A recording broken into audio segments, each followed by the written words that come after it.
Je m'appelle Louise Mortara, j'ai 16 ans. Je passe en première, là, à la rentrée. J'aimerais devenir actrice, donc j'essaye de faire beaucoup de choses pour ça. J'ai déjà passé des castings, j'ai déjà fait de la figuration, je fais des cours de cinéma et de théâtre. Je fais de la radio pour essayer de quand même rester un peu dans l'audiovisuel et tout l'univers du truc. Et voilà. Et j'essaye de trouver un casting, mais c'est un peu compliqué. Donc, parce qu'il y en a pas toujours. Et puis, c'est pas toujours ce qu'ils recherchent. Et puis, les gens, quand ils voient qu'il y a un fauteuil, ils se disent, ah oui, c'est vrai, mais on n'avait pas pensé à ça. Donc, c'est un peu compliqué.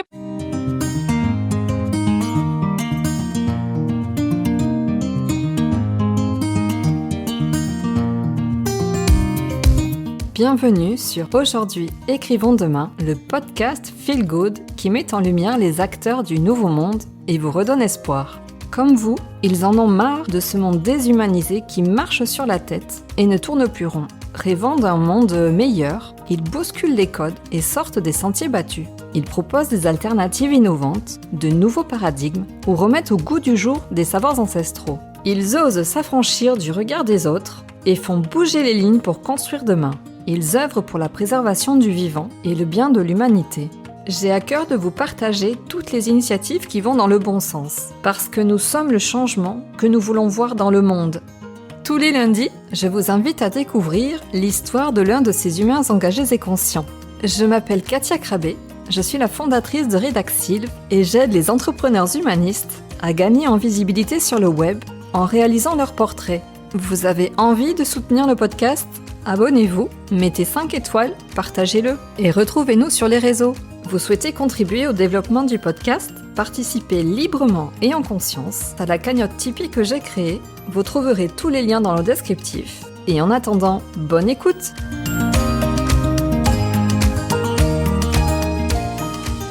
Aujourd'hui, je suis ravie de vous faire découvrir Louise Mortara. Bonjour Louise. Bonjour. Alors, j'ai interviewé ton père pour qu'il nous parle de sa méthode d'accompagnement qui se veut novatrice, mais on n'a pas parlé que de ça. Et quand j'ai préparé en amont notre rencontre, j'ai immédiatement pensé à toi, parce que je savais qu'on parlerait de toi lors de notre interview. Et j'avais envie de te donner la parole, parce que j'étais convaincue que tu avais plein de choses à nous dire du haut de tes 16 ans. Et puis je crois que ton père, il a eu la même idée. Apparemment, oui. Alors, merci Louise d'être là. Avec plaisir, merci à toi. Et puis, en plus, à ce que je sais, tu es une habituée du micro, alors tu vas nous raconter tout ça. Oui, exactement. Comment vas-tu ? Ça va très bien. Ouais. Pour quelle raison tu as accepté de participer à mon podcast aujourd'hui ? Parce que mon papa m'a proposé et que je me suis dit que ça pouvait être une bonne expérience parce que même si je fais de la radio, c'est pas vraiment un podcast et j'avais jamais fait de podcast avant et je me suis dit oui, une nouvelle expérience, pourquoi pas. Et du coup, j'ai dit à mon père, oui, si tu veux, papa, je fais. Tu nous racontes dès maintenant ton expérience à la radio ou tu te présentes d'abord à nous ? Comme tu veux. Allez, tu te présentes à nous puis on parle de ton expérience à la radio après. Ok. Alors moi, du coup, comme tu l'as dit, je m'appelle Louise Mortara, j'ai 16 ans. Je passe en première, là, à la rentrée.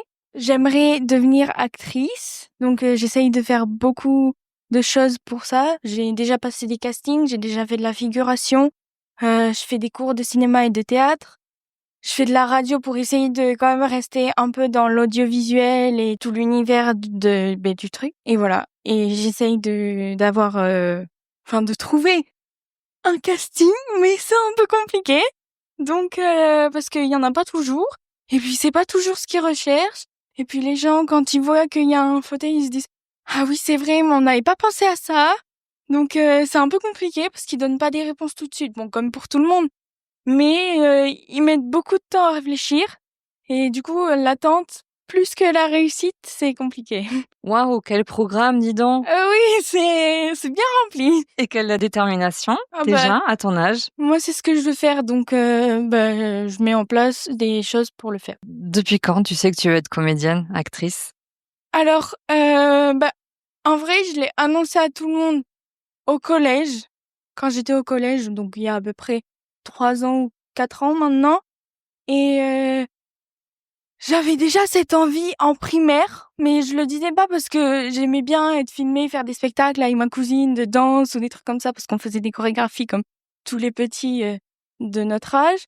Et j'étais quand même assez timide quand on voulait me parler, des gens que je connaissais pas et tout ça qui voulaient me parler. J'étais là, bon, me parlez pas trop parce que je suis timide quand même. Mais après, j'ai commencé à dire oui, mais en fait, c'est ça que je veux faire. Je veux être devant la caméra, retranscrire les émotions, pouvoir montrer aux gens ce que je sais faire et avoir une chance qu'un jour ça marche. Waouh! J'aime bien ton annonce au collège. Je l'ai annoncé à tout le monde. Ah ben, C'est-à-dire, à qui tu l'as annoncé? d'abord, j'ai dit à mes parents et ils m'ont dit oui, mais ça c'est juste un rêve, hein. Ça arrivera peut-être pas, mais après nous on te soutient, ça va aller, tu vas y arriver. Puis après j'ai commencé à le dire à ma grand-mère, à mes tantes, à mes tontons, et ils m'ont dit ah oui c'est bien. Mon tonton qui est intéressé aussi lui par le cinéma, il m'a dit il faut que tu regardes ce film, ce film, ce film, ce film, cette série, cette série, cette série. J'étais là, doucement, doucement, on se calme. Du coup, j'ai pas tout regardé, bien évidemment, parce que le livre est épais comme ça et il y a 1000 films à regarder, donc pour l'instant, j'ai pas tout vu. Mais j'essaye de voir un maximum de trucs pour m'instruire et pour connaître des gens qui sont pas forcément encore connus, d'autres qui sont connus bien connus comme il faut.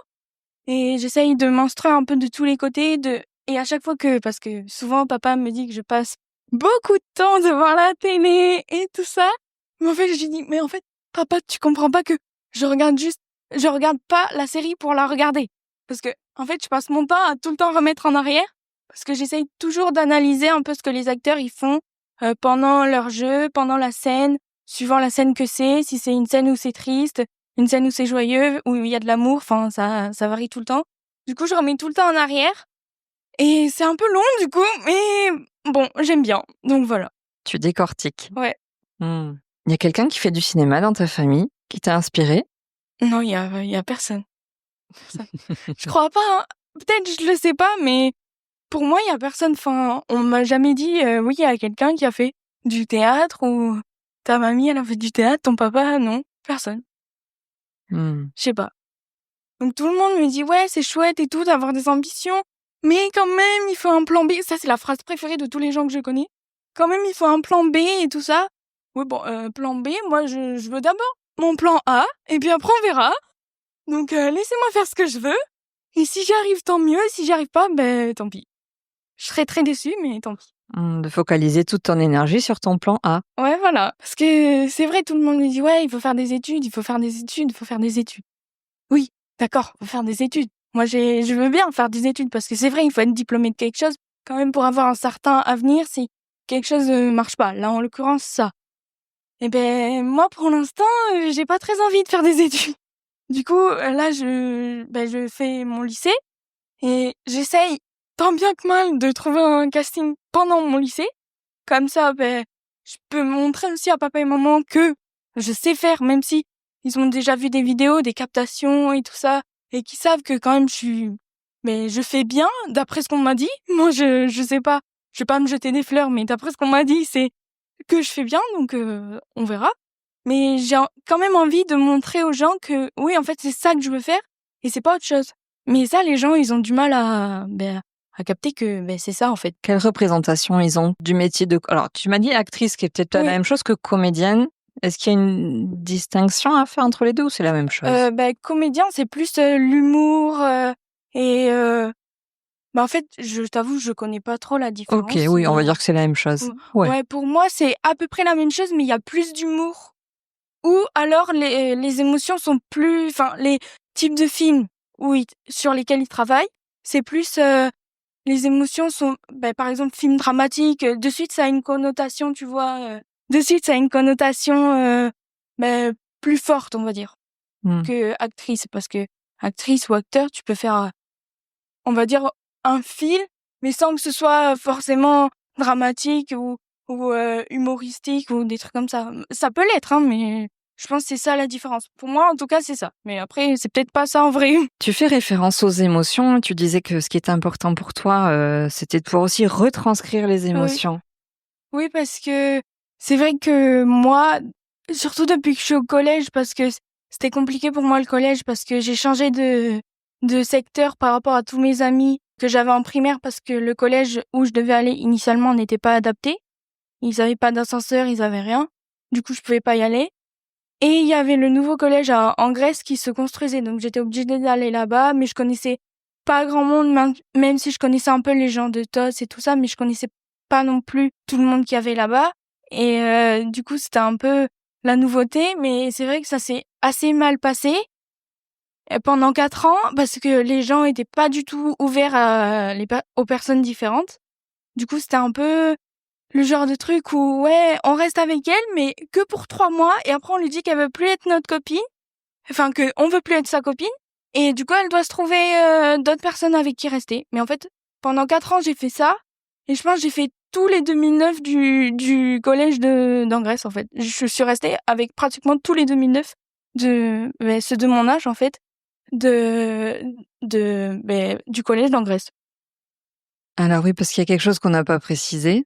Tu as Oui. fait référence au fauteuil tout à l'heure. Ah oui. De la différence, est-ce que tu as envie de nous dire peut-être quelle est, selon toi, ta différence par rapport aux autres? Alors moi, j'ai un handicap, même si j'aime pas ce mot, mais c'est pas grave. En fait, j'ai fait une hémorragie cérébrale parce que je suis née à 6 mois et demi.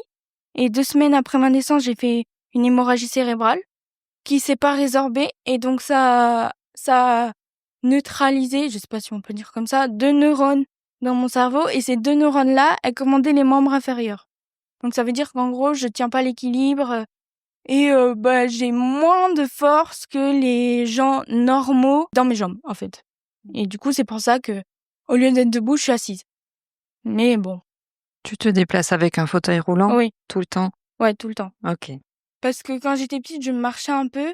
Mais je pense qu'avec la puberté, la croissance, tout le bazar, ça a fait que maintenant, c'est un peu compliqué parce que j'ai les jambes en X, en fait. Et du coup, quand j'essaye de marcher, c'est pas marcher, c'est... Je sais pas comment ça s'appelle parce que c'est pas marcher, c'est pas ramper, c'est bizarre ce que je fais, mais bon, j'ai essayé, ça marche pas. J'ai fait plein de soins divers et variés. Bon, pour l'instant, il y a rien qui se passe et on va dire que comme le collège c'était assez compliqué, j'ai tout arrêté parce que j'en avais trop marre et que j'en pouvais plus. Et du coup, là, je commence à reprendre un peu parce que ça, je t'avoue que ça m'énerve un peu de dépendre de quelqu'un. Même si mes parents, je les adore, hein, mais bon, eux aussi, ils en ont un peu marre, ils me le font bien comprendre. Donc voilà, j'essaye parce que maintenant, vu que j'ai 16 ans, il faut quand même que je puisse me débrouiller toute seule et des trucs comme ça. Donc j'essaye petit à petit de faire de plus en plus de trucs toute seule, mais c'est compliqué parce que quand tu vois que ça prend plus de temps à à fonctionner que quand ça fonctionne pas, c'est un peu décourageant. Mais bon, c'est pas grave, on continue d'avancer et puis c'est tout. Il te faut composer avec ça, Ah oui. mais c'est pas un frein à tes projets? Non. Non. Non. Après, je me dis, c'est vrai que des fois, je me dis, ouais, mais si j'arrive à devenir actrice et tout, les gens, peut-être, des castings vont se dire, ouais, mais en fait, elle en fauteuil, on n'en veut pas. Bon, ok. Mais du coup, des fois, je me dis, non, mais ça va passer. Des fois, non, ça passe pas. Je sais pas trop. Mmh. Tu tentes? Oui. Mmh. Pourtant, j'ai déjà été prise pour un casting et tout, mais comme par hasard, c'était un casting pour faire un film sur le handicap. Donc ça, c'était facile, tu vois, de dire oui, on la prend ou on la prend pas. Mais pour une série ou un film normal, on va dire, mais je sais pas si, tu vois, un jour ils diront oui ou pas. Parce que je sais pas si ça les gêne ou si ça les gêne pas. Enfin, je sais pas ce qu'ils pensent en fait. Mmh. Et même si d'un côté je me fiche un peu de ce que les gens pensent de moi, mais d'un autre en fait non, parce que je sais, parce que je me dis oui, il faut pas se fier à ce que les gens pensent et tout parce que sinon tu vis pas ta vie. Mais d'un côté, il y a tellement de gens qui te disent ce qu'ils pensent que tu finis par en fait dire ah mais oui en fait il faut s'en occuper parce que sinon tu deviens un peu le bizarre du groupe en fait. Donc c'est un peu je sais pas trop. Parce que les castings auxquels tu participes sont des castings pour des personnes, on va dire, valides. Enfin, je veux dire, c'est pas, voilà, tu choisis pas tes castings en fonction de Ah si non. handicap ou pas. Non. Toi, tu postules à tous les castings, à tous les Ouais. rôles qu'on puisse proposer. Oui. Bon, Ouais. j'ai pas postulé à beaucoup pour l'instant. J'en ai fait 2, je crois, ou un truc comme ça, parce que j'ai demandé une chaîne s'ils avaient besoin. Et ils m'ont dit oui, pourquoi pas, ce serait pas mal, mais j'ai pas de nouvelles, donc bon. Mais non, moi, justement, j'ai pas envie, en fait, d'être, on va dire, stéréotypée en tant que l'actrice qui est handicapée et donc qui fait des films sur le handicap. Parce que j'ai pas envie, en fait, que ce soit ça.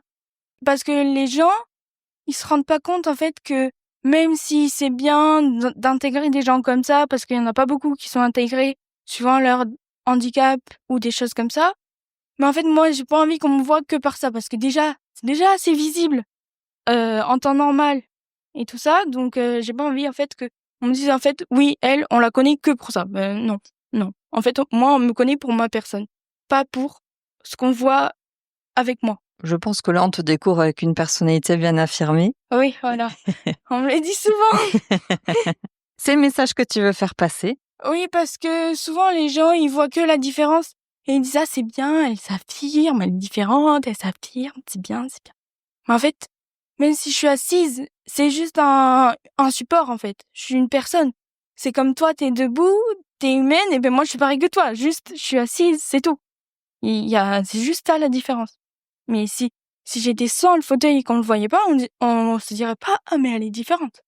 Ça sauterait pas aux yeux. Alors que là, dessus, dès qu'on voit quelque chose, c'est, ah oui, quand même. Mais je pense que ceux qui nous écoutent, ils se rendent absolument pas compte Ah, mais non. qu'il y a un fauteuil. Et que là, de toute façon, quand on nous regarde, on nous voit d'égal à égal. Hein. J'espère. J'espère. C'est le but, je pense. Ouais. Donc, tu fais du théâtre. Oui, je sais pas si c'est du théâtre ou du cinéma, parce que c'est une école de cinéma, en fait. C'est une dame qui a monté ça ici dans les Landes, qui fait des cours à la zone P de Berre. Et donc, elle est actrice, réalisatrice, elle fait plein de trucs, productrice, plein de trucs comme ça. J'ai pas envie de tout citer parce que j'ai pas envie de dire des bêtises non plus. Du coup, voilà. Mais donc, elle propose des cours pour les jeunes, pour les enfants, pour les adultes, plein de cours, voilà. Et donc, elle nous demande en fait de choisir une scène d'un film ou d'une série que on va faire avec les autres personnes du groupe. Et après, elle va nous filmer et elle va envoyer à nos parents. Et après, l'autre partie de l'année, c'est elle qui choisit ce qu'on fait. Et elle nous donne les rôles. Et après, on répète et tout ça. Et elle appelle une vraie équipe de tournage avec qui elle travaille. Et donc, c'est comme si on était sur un vrai plateau de tournage pour un vrai film, une vraie série, avec des vrais acteurs. Et après, à la fin de l'année, ça passe au cinéma au Rio à Cap-Breton. Mais c'est super, ça. Voilà. Tu me tiendras au courant? Oui. Bien évidemment. Tu as démarré déjà? Oui, maintenant, là, je vais entamer la 3e année. Et cette année, on a fait Stranger Things. Et l'année dernière, on a fait Kaamelott. Et donc là, l'année qui arrive, je sais pas ce qu'on va faire. Mais ça m'intrigue. Donc voilà. Qu'est-ce que ça t'a apporté ces 2 premières années de cours? On m'a dit, parce qu'il y a des membres de ma famille qui viennent me voir, du coup, parce que tu peux prendre les places pour ta famille. Et ils m'ont dit, ceux qui étaient venus me voir déjà pendant la première année, ils m'ont dit, on t'a trouvé beaucoup moins timide et beaucoup moins stressé et crispé que la première année. Donc déjà, ça, c'est un bon début. Et ils m'ont dit, et ton jeu, si on peut appeler ça un jeu, il est beaucoup plus fluide que avant. Et on me dit que j'étais beaucoup plus confiante et même ma tata ne m'a pas reconnue sur l'écran. Donc, parce qu'elle m'a dit, ah mais c'est toi? J'ai dit, oui, oui, c'est moi. Je t'avais pas reconnue. J'ai dit, ah d'accord. J'ai tant changé que ça. Donc, j'ai pris ça comme un compliment. Voilà. Et toi, t'as l'impression que ça t'a apporté quoi? Ou que ça t'apporte quoi quand t'es sur scène? C'est vrai que j'ai plus confiance en moi parce que je pense que c'est le fait de jouer un rôle et que ce soit pas moi. Du coup, j'ai l'impression que... Parce que des fois, c'est vrai que je sursaute facilement. Je sais pas, je pense que c'est par rapport à mes jambes et tout ça, j'ai facilement des sursauts dès qu'il y a un bruit. Mais c'est pas parce que j'ai peur. Hein. Les gens, ils pensent que c'est parce que j'ai peur. Mais en fait, c'est juste mon corps qui réagit comme ça alors que je fais pas exprès de sursauter. Et du coup, je peux faire des trucs un peu bizarres comme ça, des fois. Mais en fait, j'ai l'impression que quand je joue, c'est pas moi. Du coup, c'est moi, mais je joue un rôle. Du coup, les gens, ils vont pas forcément remarquer mes trucs bizarres comme ça. Et du coup, je pense que j'ai plus confiance en moi quand je suis sur un tournage ou quelque chose comme ça que dans la vraie vie. Et est-ce que ton corps réagit différemment, justement, quand tu es sur scène? Qu'il a moins de sursaut? Est-ce que tu as observé qu'il y avait des changements? Oui, quand même. Mais après, j'essaye aussi parce que des fois, mes mains, elles sont aussi un peu crispées ou des trucs comme ça quand je suis stressée parce que je suis une personne quand même très stressée. Et du coup, c'est un peu compliqué des fois de gérer tout le stress qui vient d'un coup. Et donc, des fois, je contrôle quand même, dans ma tête, je suis là. Détends-toi, détends-toi, détends-toi. Comme ça. Et, du coup, c'est vrai que sur le tournage, ça se voit moins. Et on dirait pas comme ça, mais moi, je vais le voir. Mais je sais, parce que, je suis habituée à le voir et je sais comment je réagis. Mais je sais pas si des gens qui m'ont jamais vu et qui me voient pour la première fois sur l'écran, je sais pas s'ils vont le voir, tu vois. Donc, je pense que mon corps, quand même, change. Il est différent de quand je suis sur un tournage et quand je suis dans la vraie vie. Et aussi mon esprit et ma personnalité. Voilà, tu t'engages pour la 3e année? Ouais. Ouais. Ah, il y a ton petit frère qui Ah, joue à cache-cache derrière. Alors attends, il va rentrer. Dis donc, toi. Ah, tu viens chercher ton épée? tu vois, je t'avais dit. C'est pas grave. Ah, c'est le spécialiste pour ça, lui. Et oui, c'est important pour lui de venir nous faire un petit coucou, Ouais. de se demander mais qu'est-ce qu'elles font là-bas toutes les deux? Avec des micros en plus. Oh là là. Alors à propos de micro, donc tu participes également à une chronique à la radio. Oui. Tu nous racontes ton expérience. Qu'est-ce que tu fais là-bas? Alors là-bas, on fait une chronique qui s'appelle Contre-écran. Oui, c'est ça. Parce que j'essaie de pas me tromper, voilà. Qui s'appelle Contre-écran. Et c'est sur Code Sud FM, à Seignos ici. Et donc, c'est une chronique où en fait, il y a plein de gens, des gens qui travaillent au cinéma à Souston, des gens qui travaillent dans plusieurs cinémas, ou juste qui sont passionnés de cinéma ou des trucs comme ça, où on va par exemple voir des films qui sont sortis au cinéma ou des films à la télé dans le box-office ou des trucs comme ça. Et donc ils vont donner leur avis constructif ou pas sur le film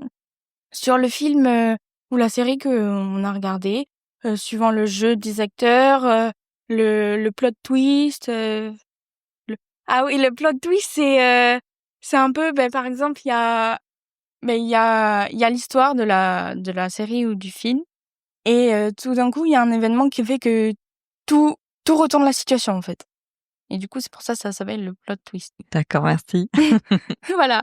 Et du coup, après, ils vont dire oui, c'est vrai que elle joue bien, cette actrice ou cet acteur, il a une grande biographie pour lui, tout ça. Et il a fait beaucoup de choses et ça va aussi donner des informations aux gens qui nous écoutent, des acteurs, des actrices, sur les réalisateurs aussi, euh, sur comment s'est passé qu'est-ce qu'ils ont fait pour le tournage, parce que des fois on a des infos pour dire oui, ils ont fait ça pendant cette scène, ils ont fait ça pendant cette scène et ils ont fait comme ça avec les effets spéciaux. Tu vois, il y a plusieurs personnes aussi qui disent oui, cet effet spéciaux là on le voit trop, celui-là on le voit pas assez. Bon, c'est une émission où en fait tout part du cinéma et des films, même ça peut être des vieux films Disney ou les films les plus récents qu'il y a, c'est tout varie en fait.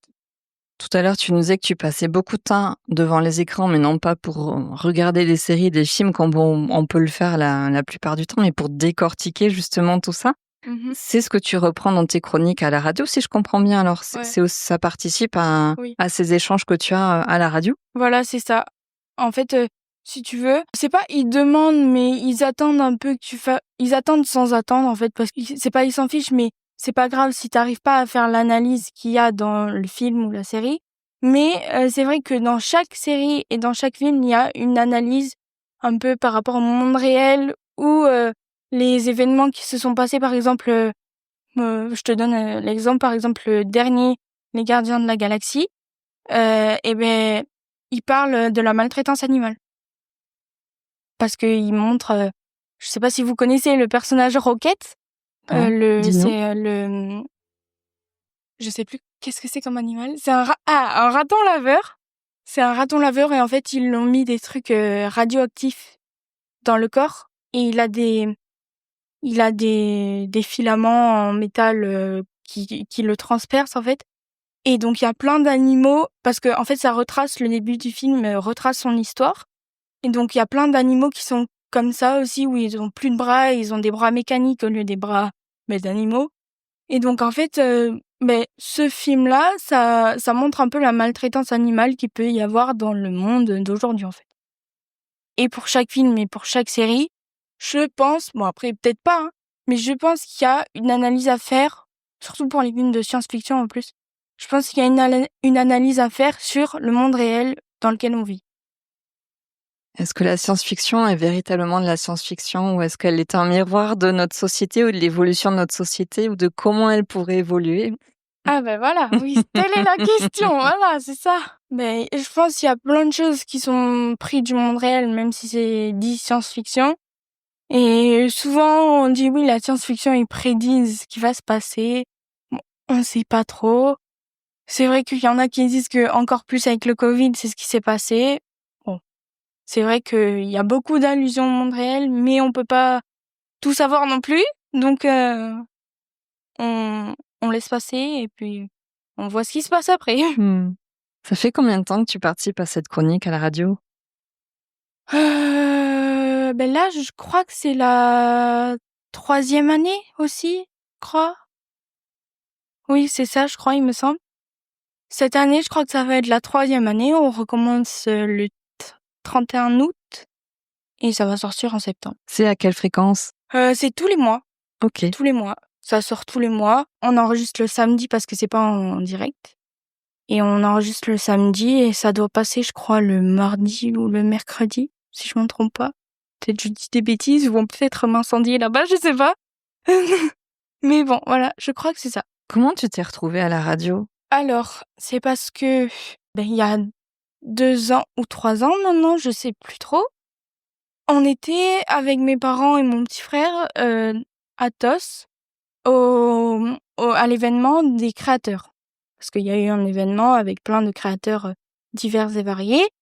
Et donc on y était pour voir un peu ce qu'il y avait et tout ça, parce qu'il y avait une copine à ma maman qui faisait, donc elle voulait voir. Et il y a justement le monsieur de la radio qui est venu me voir, il m'a dit bonjour mademoiselle. Et donc il connaissait mon papa, je crois, parce qu'il l'avait déjà interviewé. Et il m'a dit bonjour mademoiselle, il a commencé à parler avec moi, mais que vous êtes jolie, nanani nanana, il m'a dit plein de trucs. Et il m'a dit est-ce que ça vous dirait de faire une émission avec votre mère pour nous parler un peu de vous? Déjà il me vous voyez, j'étais là, je suis si vieille que ça. Du coup j'ai dit on peut dire tu quand même. Et donc j'ai dit oui, pourquoi pas faire ça avec ma maman. Et après comme ils ont appris que je voulais être actrice et que le cinéma me plaisait beaucoup, et bien ils m'ont dit ah ben justement on a Eric dans l'équipe de la radio qui fait une émission sur le cinéma parce que lui aussi il adore le cinéma, les acteurs et tout ça. Donc est-ce que tu veux participer? Et j'ai dit oui. Et j'ai fait ma première émission. Et après ils m'ont dit tu peux rester. Aussi simplement que ça. Voilà. On est venu te chercher. Ouais, voilà. C'est super. C'est une belle expérience pour toi. Oui. Tu sais à l'avance de quoi vous allez parler ou tu découvres le jour même de l'enregistrement? Non, on a un groupe WhatsApp où ils envoient tout ce qui va. Bon après, des fois on bifurque un peu, quand même. Mais on a, on va dire, une trame de sur ce qu'on va parler ou des choses qu'on va aborder. Voilà. Et donc on a quand même pas des trucs imposés à regarder, mais si vous pouvez regarder ça, voilà. Bon après moi des fois je regarde pas tout le temps les mêmes films qu'eux parce que c'est des films un peu d'adultes entre guillemets, même si je suis grande, mais des fois c'est des films d'horreur. Donc moi les films d'horreur j'ai un peu de mal, mais donc voilà, je regarde pas tout ce qu'ils regardent non plus parce qu'avec le lycée c'est compliqué de regarder plein de films et tout ça. Donc j'essaye quand même de regarder un maximum. Mais ils savent que je peux pas toujours tout regarder et ils sont hyper compréhensifs avec ça. Et donc c'est très bien qu'ils soient compréhensifs parce qu'ils sont super gentils avec moi. Et même si je suis la plus jeune du groupe, ils me traitent pas du tout comme si j'étais un bébé. Donc c'est tant mieux. Tu te verrais travailler à la radio? Je sais pas trop. Parce que j'ai fait mon stage de 3e dans une radio aussi. Et donc, je récitais l'agenda de la journée et des trucs comme ça. Et en fait, c'est vrai que ça m'a plu, mais je sais pas si je pourrais faire ça pendant longtemps, en fait. Parce que même si ça reste dans l'audiovisuel et tout ça, je sais que c'est quelque chose que j'aime faire. Mais si c'était moi qui devais présenter tous les jours plein de trucs à la radio, je sais que ça me stresserait trop et que je pourrais pas. Donc, je pense que je vais rester sur actrice et que la radio, ce sera pour plus tard, peut-être. Ou quand tu te feras interviewer, quand tu seras Voilà. actrice. Si un jour je suis, j'espère. Tu parlais du lycée. Oui, Dans quelques jours, c'est la rentrée. oui. Malheureusement. Ouais, ça te donne Ah le oui. bourdon. Ah non, mais j'ai pas dû. C'est un des rares étés, je pense, où j'ai eu le moins envie de retourner en cours. Parce que il y aura plus ma meilleure amie avec moi, parce qu'elle change de lycée, parce qu'il y a pas l'option qu'elle veut dans notre lycée, donc du coup elle change. Et même s'il y aura mes autres copines, c'est pas pareil. Donc du coup, même si je les aime beaucoup, mes autres copines, attention, mais voilà, ce sera pas la même chose. Et comme mes copines, elles prennent toutes l'opposé des options que j'ai pris moi, parce qu'elles prennent SVT, maths et physique, et moi, je déteste les trucs scientifiques. Et donc, j'ai pris tout ce qui est littéraire. Et donc, on va certainement pas être dans la même classe, donc je vais devoir tout refaire mon cercle d'amis, même si je les aurai toujours, mais ça sera pas comme avant. Et du coup, c'est vrai que j'ai moins envie de retourner au lycée cette année. Et aussi, j'ai pas envie de revoir tous ces gens, même si j'ai rien contre eux, mais j'ai pas envie de revoir tous ces gens, de passer mon temps à faire des explications linéaires, des commentaires littéraires sur des textes hyper vieux, même si c'est intéressant. Mais c'est pas ça en fait que je veux faire, c'est vraiment être sur un tournage que je veux faire. Donc. Et oui, j'allais te dire, si j'avais une baguette magique, Ah oui. qu'est-ce que, pour te permettre de faire ce que tu as envie de faire là, qui te mette en joie, qu'est-ce que tu ferais là de suite? Déjà, je changerais de pays. Ah, où est-ce que tu irais? J'irais aux États-Unis. Ok. Même si bon, c'est vrai qu'il y en a qui vont dire oui avec le président qu'il y a et tous les trucs politiques. Bon, on va pas rentrer là-dedans, mais c'est vrai qu'il y en a qui pourront dire que c'est pas top top. Mais bon, moi, je voudrais aller aux États-Unis parce que j'aime le cinéma français, mais moi, je veux pouvoir un jour, si j'arrive, attention, j'ai de l'ambition, pouvoir être dans le cinéma international. Donc, si un jour j'y arrive, c'est pour ça que sur Instagram, je suis plein de personnes qui sont aux États-Unis, des acteurs de mon âge, d'autres qui sont un peu plus vieux que moi, et je me dis, punaise, ils ont de la chance j'aimerais bien être à leur place, ou pas à leur place, mais avec eux, parce que c'est vraiment des personnes qui sont assez talentueuses, et j'aimerais bien pouvoir travailler avec eux, et pouvoir faire des films ou des séries avec eux. Et donc c'est pour ça que si jamais t'as une baguette magique, je changerai de pays, et j'irai passer un casting pour, par exemple, là je te donne un exemple parce que c'est un film que j'ai vu il y a pas longtemps, un film qui passait quand on était petit sur Disney Channel. Ils ont fait le nouveau cette année, ça s'appelle Zombie, c'est un truc pour les enfants.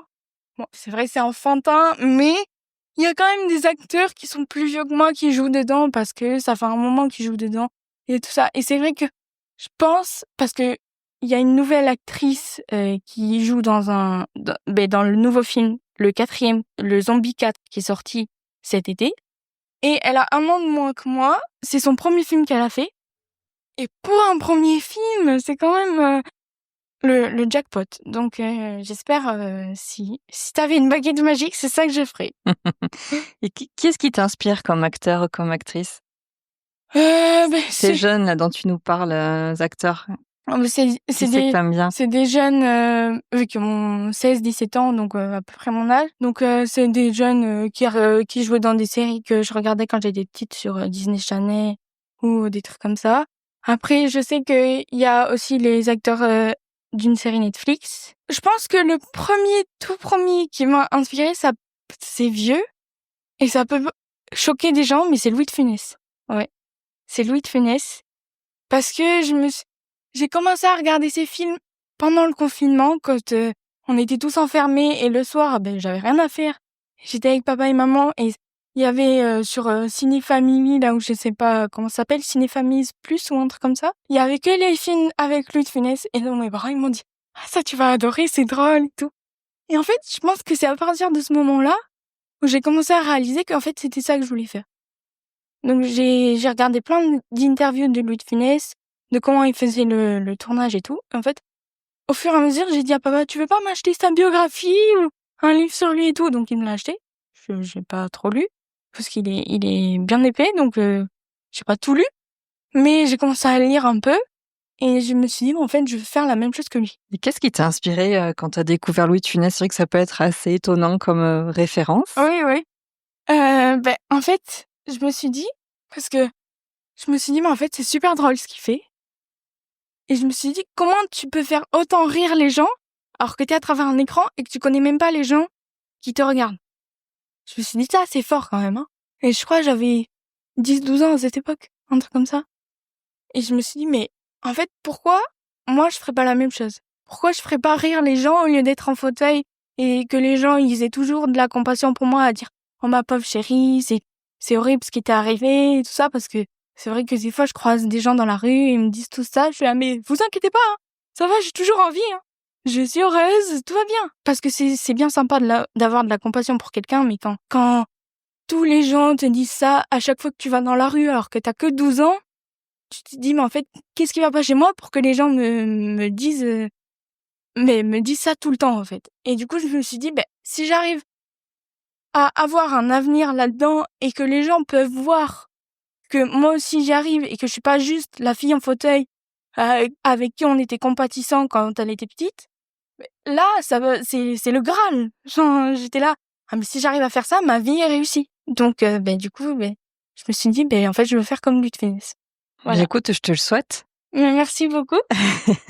T'as l'impression que les gens ne te voient qu'à travers ton fauteuil ou comment dire, que le regard des gens est biaisé parce que tu es sur un fauteuil roulant? Ça dépend des gens, parce que il y en a certains, ce sera pas du tout ça, parce que ils me connaissent depuis longtemps, et même ceux qui me connaissent depuis moins longtemps, ils sont pas du tout comme ça avec moi, mais il y en a d'autres. C'est vrai que c'est quand même flagrant à quel point ils sont focalisés sur le fait que je sois en fauteuil et pas autre chose.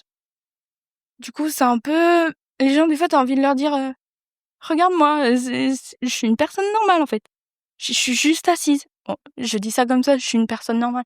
Mais je suis pas totalement normale, c'est vrai, il faut se le dire parce que... Mais c'est quoi la normalité, Louise? Voilà, déjà, voilà, tu vois, déjà... Ou être normal, c'est quoi? Oui, souvent on dit qu'il n'y a pas de normalité, et j'aime pas ce mot, parce que... qui est normal? Le stéréotype de la normalité, il est un peu... c'est tu rentres dans des cases ou tu rentres pas dans des cases. Et moi, je rentre presque dans aucune case si c'est pas totalement dans aucune. Donc, du coup, c'est vrai que quand les gens, ils sont... Souvent, c'est des vieux. Des papis et des mamies qui disent « Oh, je suis désolée de ce qui t'est arrivé. » Alors que je les connais pas. Hein. Je sais pas qui c'est, ni rien.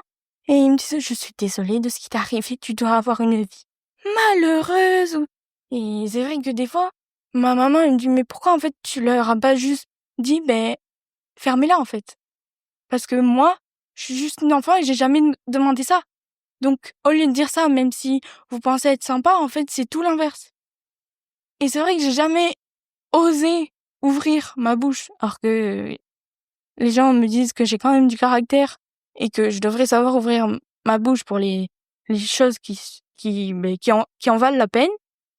Et c'est vrai que j'ai jamais osé le faire parce que je me dis, mais en fait, si je dis ça aux gens, alors que pour eux, c'est être gentil, comment ils vont réagir? En fait, ils vont se dire, mais en fait, si ça se trouve, elle mérite d'être comme ça vu comment elle est avec les gens. Donc, du coup, je l'ai jamais fait. Je crois que tu es en train de le faire, là. Oui, là. Mais jusqu'à présent, je l'ai jamais fait, donc je sais pas. T'as peur, en fait, de pouvoir leur dire vraiment ce que tu ressens, de la réaction qu'ils pourraient avoir et du jugement qu'ils pourraient porter sur toi si tu leur disais vraiment? Ouais, oui, parce que c'est vrai que déjà, sans que tu dises quelque chose, il y a beaucoup de jugement dans leur regard, dans leur façon de parler et dans leur façon d'agir aussi.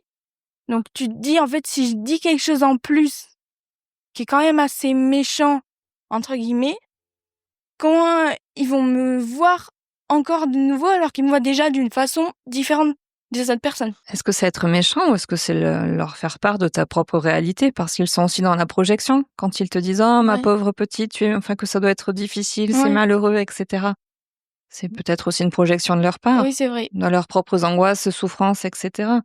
Sauf que toi, t'es la seule à pouvoir leur dire véritablement ce que tu vis et comment tu es Oui, et c'est qui vrai. tu es. Là, ce que tu es en train de faire, hein, tu nous racontes véritablement qui tu es, Louise.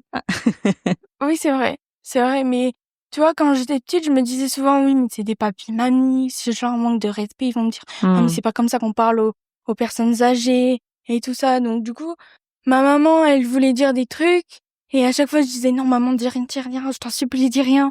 Parce que, en fait, j'avais très peur de ce que les gens pouvaient dire en retour si je disais quelque chose. Et je me disais, mais en fait, si je dis quelque chose qui pour moi était un manque de respect quelque part, même si eux, ils me manquaient un bon respect avant. Et puis je me dis, mais en fait, si j'ai dit quelque chose comme ça, ils vont dire, ouais, mais en fait, cette petite, elle est horrible et tout. Elle est pas du tout polie.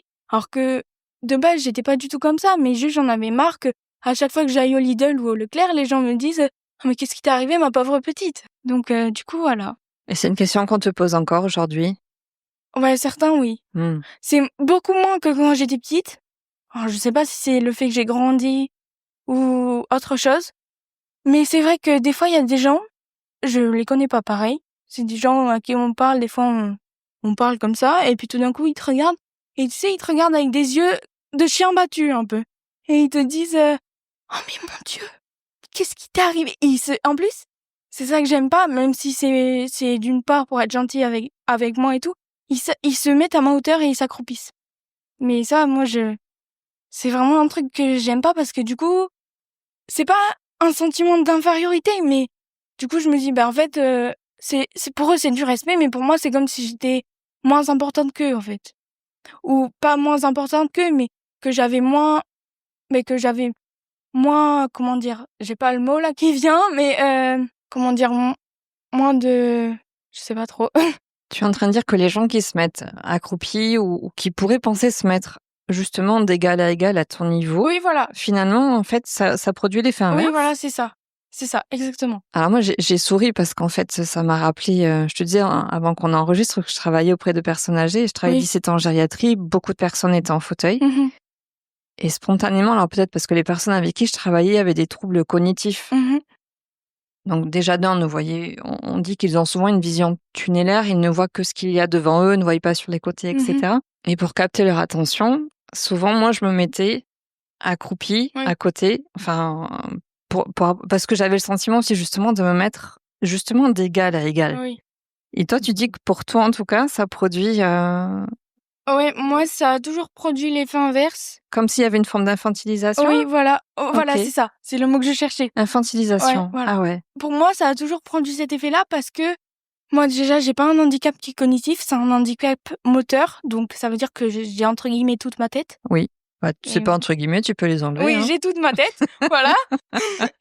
Et du coup, en fait, pour moi, même si les gens qui me connaissent pas et qui font ça, ils savent pas forcément, mais que j'ai toute ma tête, voilà. Et même si, pour moi, en fait, c'est ah oui, t'es un petit bébé et t'es encore plus inférieure qu'un bébé puisque t'es en fauteuil et que t'es différente encore plus des gens. Alors si on te croise en ville, c'est quoi la meilleure posture qu'on peut avoir à ton égard? On reste debout devant toi Oui, tu restes debout. Ok. Tu restes debout. Ouais. Ça crée pas une inégalité? Non, pas du tout. Ok. Moi, ça me dérange absolument pas. Parce que, tu vois, mon père, il fait 1m93. Et quand il me parle, il est debout. Et pourtant, je me sens pas inférieure à mon papa. Ou, enfin, après, je suis sa fille. Donc, il y a quand même une infériorité et tout. Mais je me sens pas non plus... je me dis, ah ouais, papa, il me respecte pas. Non, c'est pas du tout ça que je me dis. C'est, ok, il est debout. Moi, je suis assise. Mais on a juste une discussion. C'est normal, en fait. C'est comme si... Parce que les gens... Pour eux, c'est se mettre d'égal à égal. Mais en fait, moi, je donne souvent l'exemple, c'est comme si, par exemple, toi, t'étais assise sur le canapé. Et ou là, comme je suis, par exemple. Ouais. Par exemple. Et que, par exemple, mon père était debout en face de toi. Comment tu le prendrais? Eh bien, moi, je serais pas, tu vois, je serais pas à l'aise d'avoir quelqu'un debout face à moi. Ouais. pour moi, ça crée justement Ah ouais? une espèce de déséquilibre dans la relation et c'est pas confortable pour moi. Et si par exemple, c'est juste, par exemple, toi t'es debout et puis papa il est debout et tout d'un coup, t'as mal aux jambes et tu t'assois dans la discussion. Si c'est un truc comme ça, par exemple, ça te gênerait aussi? Je sais pas, mais en tout cas, je sais que moi, tu vois, je suis plus à l'aise. Alors, c'est vrai que ton père, il fait 1m93. Je ne peux pas arriver à sa hauteur. Oui. Pour enregistrer l'interview, on était assis tous les deux, voilà, face à face. Tu vois, pour moi, là, Oui, il oui. y a quelque chose d'équilibré dans la relation et d'équitable. Mais si je suis assise et qu'il y a quelqu'un ce serait toi qui serais debout devant moi, je serais pas forcément à l'aise, en fait. Oui, après je comprends parce que tu vois, c'est souvent suivant, si je vais y arriver, le contexte aussi de la situation parce que ça dépend parce que si par exemple nous on a une discussion et que toi t'es assise et que moi si j'étais debout, je suis debout et là c'est vrai que je peux comprendre que tu te sentes mal à l'aise et tout et il y a pas de problème, je m'assierai, tu vois. Mais c'est vrai que pour les gens qui disent «Oh ma pauvre petite chérie, qu'est-ce qui t'est arrivé?» et plein de comme ça et plein de questions et voilà et qui s'accroupissent, c'est vrai que là tout d'un coup tu te dis mais en fait reste debout, t'assois pas, ça sert à rien. Alors juste pour revenir à l'exemple que je t'ai donné, qui n'est peut-être pas un bon exemple parce que tu as toutes tes facultés et moi les personnes dont je te parle pour la plupart Oui, ne les avaient pas forcément. ouais. C'était surtout si tu vois pour capter leur attention. Oui, Voilà, la démarche était peut-être différente, mais dans le fond, effectivement, je ne sais pas comment les personnes recevaient ouais. le fait qu'on se mette à ce niveau-là, Mmh. dans cette posture-là qui n'est pas du tout naturelle. Et Oui, est-ce qu'il y avait un vécu d'infantilisation? Ça, mais en tout cas, j'entends tout à fait ce que tu oui, dis. voilà. Donc, on te croise dans la rue, à la radio, au cinéma. Salut Louise, on te tutoie Et on reste debout. et on reste debout. Voilà. On a parlé avec ton père des contes soufflés. Mmh. Tu as participé à ce projet-là, Oui, m'a-t-il dit aussi. oui, j'ai participé, c'était en 2020, je crois que j'ai fait ces dessins. Parce que j'ai fait quelques dessins j'ai fait une carpe, un kangourou pour les histoires mais parce que je pense que vous en avez parlé mais le livre c'est par rapport à des histoires et donc il y a plusieurs animaux donc mon papa m'a demandé de faire une carpe, un kangourou et après j'ai fait des mandalas aussi. Il m'a dit aussi que tu l'utilisais, que tu travaillais Oui, avec les exercices oui. qu'il avait Mmh. écrits. Oui, Ouais. Ça t'aide beaucoup? ouais. En quoi ça t'aide de travailler sur cette respiration? Surtout le matin quand je dois aller en cours parce que même si ça me je vais pas dire ça me stresse pas parce que si ça me stresse beaucoup. Le fait de pas le fait d'aller en cours, mais juste de savoir en fait, si, c'est le fait d'aller en cours, mais sans être le fait d'aller en cours. Parce que je sais, oui, bon, je vais en cours, tant pis, j'y vais, c'est comme ça. Mais d'un côté, je me dis: «Ouais, j'y vais, c'est stressant et tout» et j'aime pas ça, j'aime pas y aller, c'est stressant et puis si ça se trouve, mes copines, elles seront pas là, je sais pas si elles sont là, donc à chaque fois, le matin, j'ai pas envie d'y aller. Je pense un peu comme tous les gens de mon âge, mais du coup, je demande à mon père: «Papa, on peut faire, les respirations?» et c'est vrai que dans la voiture, souvent, on fait les respirations parce que ça me détend et ça me permet de penser à autre chose. OK, donc ça t'aide à réguler ton stress. Ouais, voilà. C'est quoi ta raison d'être aujourd'hui, Louise? Du haut de tes 16 ans? Ah ça, c'est compliqué! Alors raison d'être, comment tu le comprends toi, ta raison d'être? Pour moi, raison d'être, pas c'est un peu différent de la raison de vivre, mais c'est pourquoi t'es là et pourquoi tu continues d'être là, en fait. Et moi, je dirais déjà parce que le premier truc, je dirais si j'arrive pas non, déjà attends. Le premier truc, je dirais déjà pouvoir, accomplir ce que je veux accomplir. Donc c'est-à-dire, marcher un jour et pouvoir être actrice. Ça, c'est vraiment les 2 trucs que je veux accomplir le plus dans ma vie. Et après, je dirais rendre ma famille heureuse et voir que tous les gens que je connais sont heureux et pouvoir moi aussi être heureuse parce que pourquoi faire la tête tout le temps alors que t'es en vie? Pourquoi? T'es en vie, tout va bien ou peut-être y a pas tout qui va, mais la plupart des trucs vont bien et pour l'instant t'es en vie. Donc, je vois pas trop si t'es en vie. Je comprends que tu puisses être malheureux s'il y a des trucs qui t'arrivent et tout, mais si t'avances pas, ça va être compliqué. Donc, je pense qu'il faut mieux être joyeux et pouvoir sourire et dire « Ah mais en fait, c'est bien et la vie vaut la peine d'être vécue », plutôt que d'être là « Ah mais en fait, c'est nul, je fais rien ». Parce que en fait, on en a qu'une. Donc, soit tu décides de rien faire dans ta vie et de rester là à pleurer, soit tu dis « Ok, j'en ai qu'une, donc maintenant, j'en profite. Cette famille-là, je rends ma famille heureuse, je me rends heureuse à moi et je profite des moments présents que j'ai avec ma famille, avec mes amis et des objectifs que je veux atteindre. » Voilà, pour moi, c'est ça. Écoute, c'est une belle leçon que tu nous donnes aussi, hein. C'est comment vivre sa vie pleinement, j'ai envie de dire, malgré le handicap, malgré Oui, les tu peux obstacles le dans dire, la oui. vie, malgré les accidents, malgré... Voilà, on est Ouais. là, donc autant le vivre Oui. le mieux possible. Oui. Et puis, moi, je pars du principe que même si... Enfin, pour moi, si on a plusieurs émotions et si on nous a donné la possibilité de sourire, pourquoi faire la gueule, en fait? C'est quoi tes valeurs? Mes valeurs, alors, j'ai jamais trop pensé à ça, mais je dirais le respect déjà, la compréhension envers les autres, donc c'est-à-dire pas de jugement ou tout ce qui va avec le jugement, et peut-être l'accomplissement. Oui, c'est ça. C'est déjà pas mal. Ouais. Qu'est-ce que tu auras envie de dire à la petite Louise, du haut de tes 16 ans? À la petite Louise, alors, déjà... Tu sais, celle dont tu me parlais tout à l'heure, qu'on regardait avec un regard alors de compassion, mais Ouais. qu'est-ce que tu as envie de lui dire? Déjà, je lui dirais, ose dire aux gens que t'en as marre qu'ils fassent ça. Parce que si tu dis pas, personne va le dire à ta place. Et je dirais aussi, même si c'est pas encore arrivé, tu vas y arriver à pouvoir accomplir ce que tu veux accomplir, surtout le cinéma. Et il faut pas perdre espoir et il faut pas lâcher ce que tu veux faire. Donc, ne lâche rien. Crois en tes rêves. Voilà. Souvent, les gens me le disent.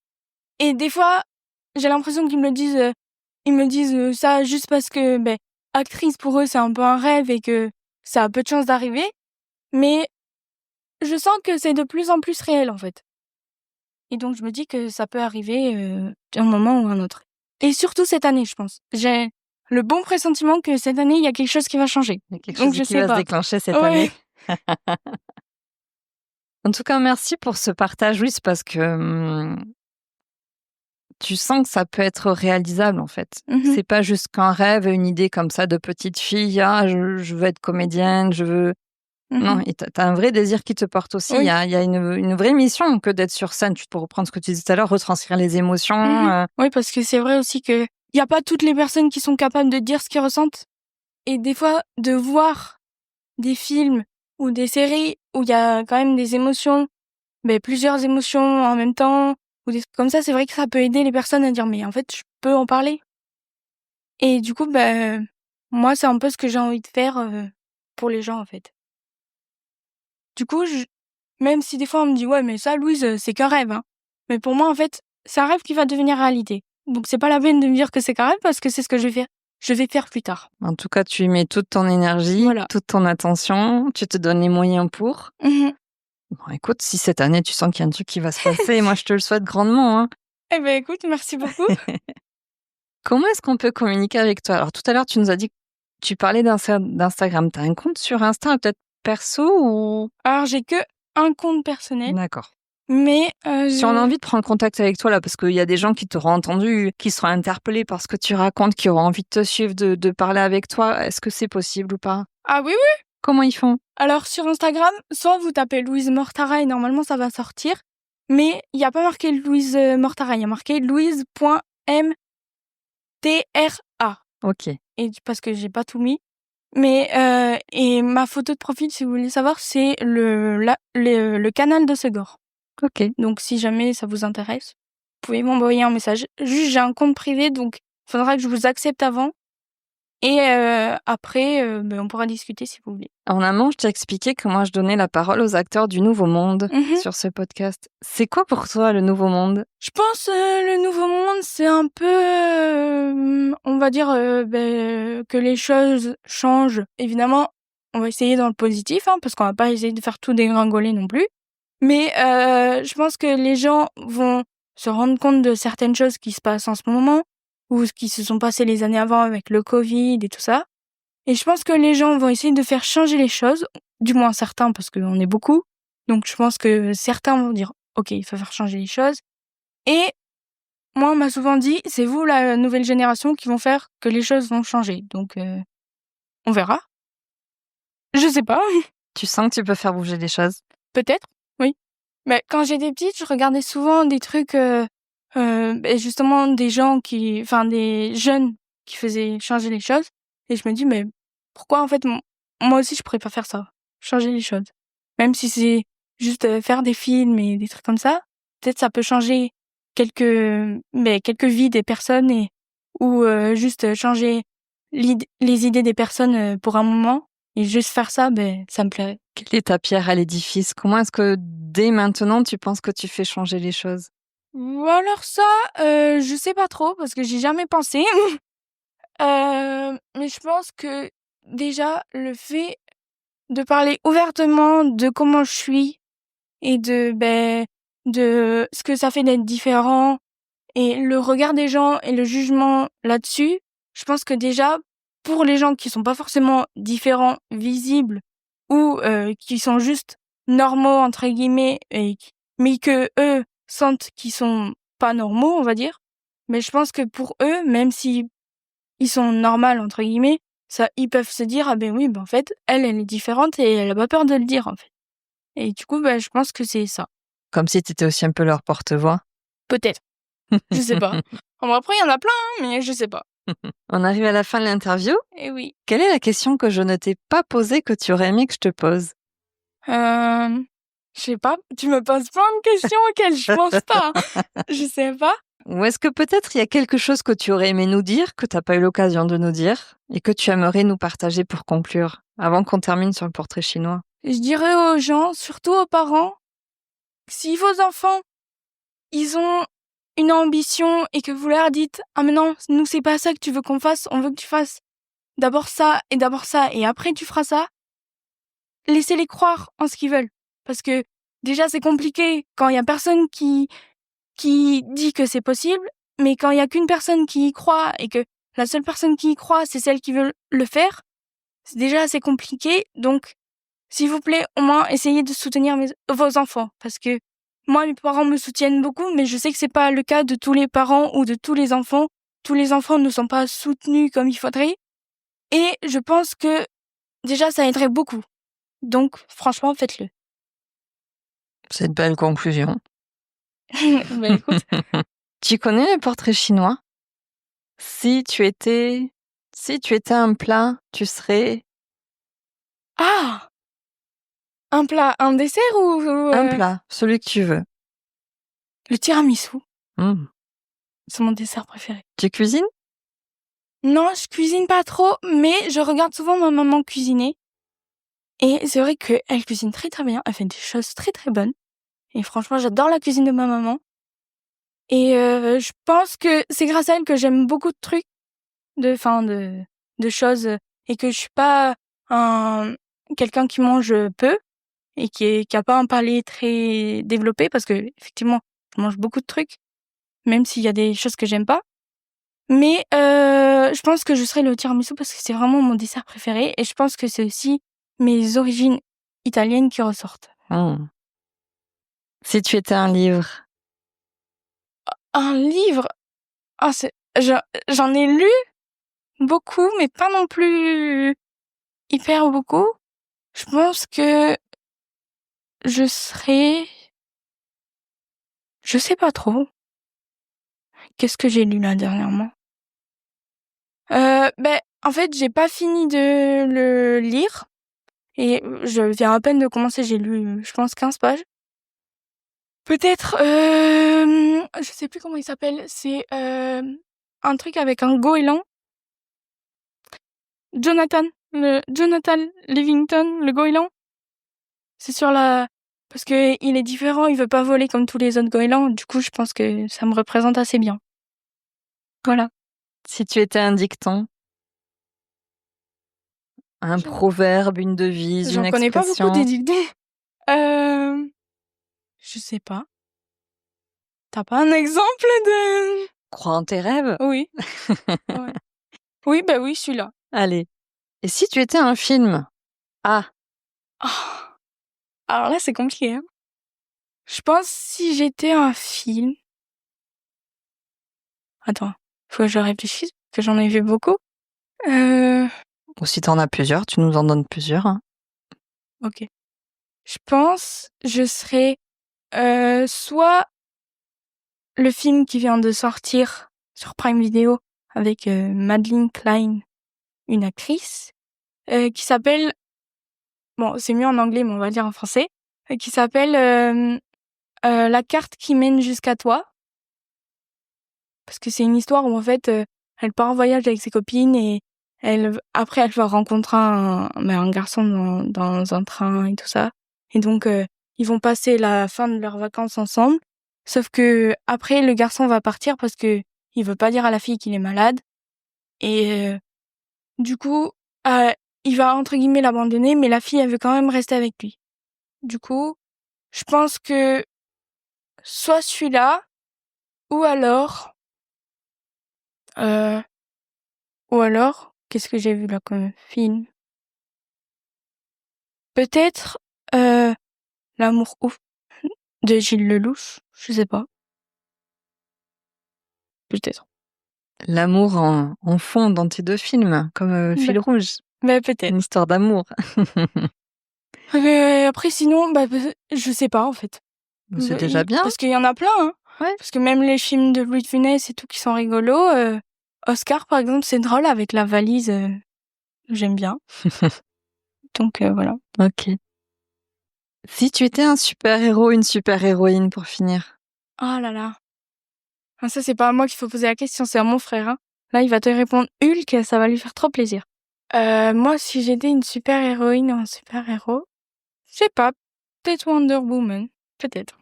Tu sais ce que ton père a répondu? Non? Louise. Ah, c'est gentil ça. Merci Louise de ta participation. Avec plaisir, merci à toi. Bon alors comment ça s'est passé? Ah franchement, super bien.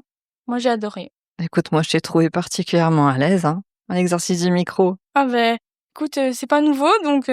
Merci beaucoup pour votre écoute. Alors j'espère que le parcours de Louise vous aura vraiment inspiré. Donc on a compris qu'on pouvait te contacter sur les réseaux, donc n'hésitez pas à la contacter sur les réseaux. Vous trouverez tous les liens donc dans la description de cet épisode. À bientôt!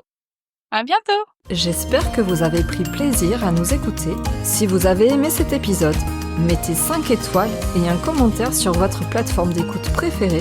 Vous aiderez le podcast à gagner en visibilité. Si vous souhaitez continuer à découvrir les histoires de ces acteurs du Nouveau Monde, abonnez-vous. Et si vous voulez connaître les coulisses, rejoignez-nous sur les réseaux. Tous les liens sont dans le descriptif. Merci d'avoir pris le temps de passer ce moment avec nous. Je vous dis à très vite pour un nouveau témoignage d'une belle âme.